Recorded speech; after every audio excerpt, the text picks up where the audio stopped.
আমরা যে ওই ফ্যাসিস্ট যে কোনো সরকার আর কোনোদিন গ্রহণ করতে প্রস্তুত নই।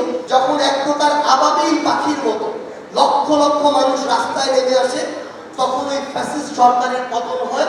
আমরা সবসময় আপনাদের সন্তান হয়ে, ভাই বোন হয়ে আপনাদের সাথে একইভাবে চলতে চাই। সেই জায়গায় আমরা চাইব পুরো বাংলাদেশের ছাত্র জনতা আবারও তাদের প্রত্যেকের জায়গা থেকে তারা এই শহীদি মার্চে অংশগ্রহণ করবে, যেখানে আমার শহীদ ভাইদের ছবি থাকতে পারে ফেস্টুনে।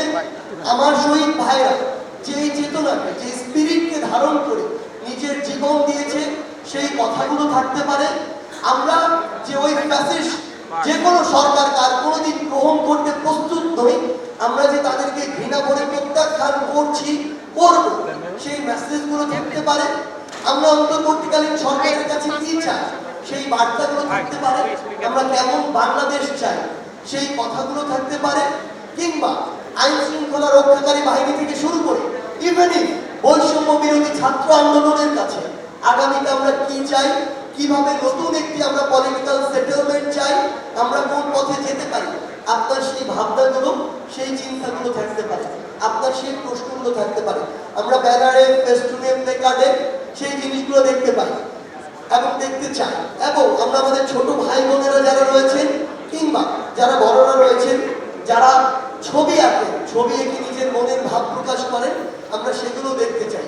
অর্থাৎ আপনার নিজের জায়গা থেকে এনজিওর কিস্তি প্রথমবার বিকাশ পেমেন্ট করলেই 20 টাকা ইনস্ট্যান্ট ক্যাশব্যাক।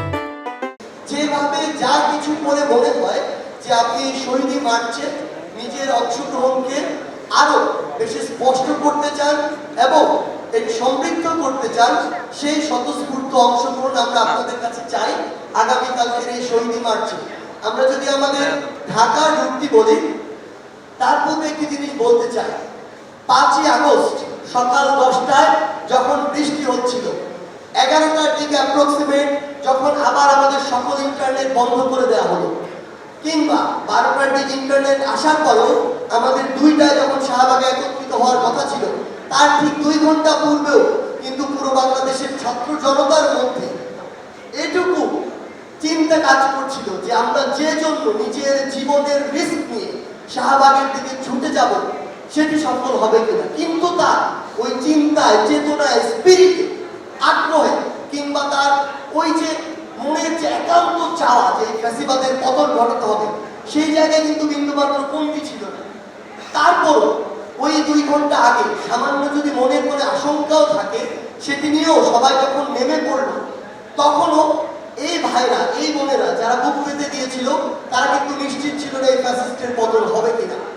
কিন্তু 3 দিক থেকে, ওই উত্তরার দিক, উত্তরা বিএনএসের দিক থেকে বলি, বসুন্ধরা, রামপুরা, বাড্ডা, বনশ্রী, প্রগতি সরণির ওই 1 নম্বর 2 নম্বর সেক্টরের দিক থেকে বলি, কিংবা আমার এই চিটং রোড, শনিরাত্রা, যাত্রাবাড়ি একটি সাইড দিয়ে বলি, এই 3টি সাইড সহ পুরো ঢাকা সকল রাস্তা দিয়ে যখন এক প্রকার আবাবিল পাখির মতো লক্ষ লক্ষ মানুষ রাস্তায় নেমে আসে, তখন ওই ফ্যাসিস্ট সরকারের পতন হয়, তারা দেশ ছেড়ে পালাতে বাধ্য হয়।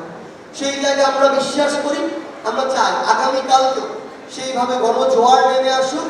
এবং আমরা আমাদের জায়গা থেকে একটি জিনিস বলতে চাই, যে যেখান থেকে যেভাবে পারেন আমাদের ঢাকায় সেন্ট্রালি আমাদের এই শহীদি মার্চটি শুরু হবে ঢাকা বিশ্ববিদ্যালয়ের রাজু ভাস্কর্যের সামনে থেকে। আমরা চাই এই পয়েন্টগুলো থেকে, ঢাকার প্রত্যেকটি পয়েন্ট থেকে আপনারা চাইলে ব্যক্তিগত উদ্যোগে আসতে পারেন, আপনারা চাইলে ওই পয়েন্টগুলো থেকে একত্রিত হয়ে আবার আপনাদের ব্যক্তিগত কোনো উদ্যোগে নির্দিষ্ট কিছু যানবাহনের মাধ্যমে আসতে পারেন। এটি আপনারা নির্ধারণ করবেন। এটি আগামীকাল বিকাল 3টায় ঢাকা বিশ্ববিদ্যালয়ের রাজু ভাস্কর্যের সামনে থেকে শুরু হবে। আমি রুটটি বলছি, আমাদের শহীদি মার্চের রুট হবে রাজু ভাস্কর্য থেকে শুরু করে নীলক্ষেত হয়ে নিউ মার্কেট, কলাবাগান, এরপরে ধানমন্ডি পার হয়ে মানিক মিয়া এভিনিউ হয়ে, অর্থাৎ সংসদ ভবনের সামনে দিয়ে ফার্মগেট, কাওরান বাজার, শাহবাগ, আবার রাজু ভাস্কর্য হয়ে আমাদের জাতীয় শহীদ মিনারে গিয়ে শেষ হবে। এবং সেখানে আমরা প্রত্যাশা করি আমাদের শহীদ পরিবারের একজন মা, একজন বাবা, একজন ভাই, একজন বোন তাদের জায়গা থেকে তাদের চাওয়াগুলো বলবেন, তাদের অনুভূতিগুলো বলবেন এবং পরবর্তী বাংলাদেশের তরুণ প্রজন্মের কাছে, ছাত্র জনতার কাছে তারা কি চান সেটি তারা তাদের জায়গা থেকে উপস্থাপন করবেন। কেমন একটি বাংলাদেশ তাদের প্রত্যাশা, আমরা কিভাবে তাদের পাশে তাদের সন্তান হয়ে, ভাই বোন হয়ে থাকতে পারি আগামীর প্রত্যেকটি দিন, সেই জিনিসগুলো তারা তাদের জায়গা থেকে উপস্থাপন করবেন।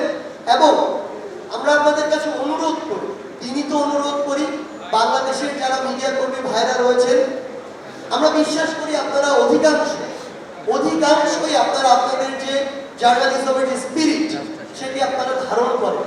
আপনাদেরকে বাধ্য করা হয়েছিল, চেপে ধরা হয়েছিল, আপনাদের পাবলিশ করা নিউজটি মুছতে বাধ্য করা হয়েছিল।